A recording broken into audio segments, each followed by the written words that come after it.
మనకి ఇన్స్టాగ్రామ్లో ఒక మంచి కామెంట్ వచ్చిందండి. ఏంటది? అయితే ఇక్కడ నికారాలో వేస్టేజ్ లేదా మేకింగ్ ఛార్జెస్ వేస్తారా అని అడుగుతున్నారు. దీనికి ఒక ఎక్స్ప్లెనేషన్ రిప్లై ఇవ్వచ్చు కదా. తప్పకుండా ఇద్దాం.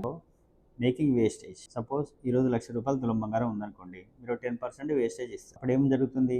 10,000 వేస్టేజ్ రూపంలో కట్టేస్తారు. అండ్ నెక్స్ట్ రేటు పెరిగింది, ₹1,50,000 పోయింది అనుకోండి, అప్పుడు ఏం చేస్తారు?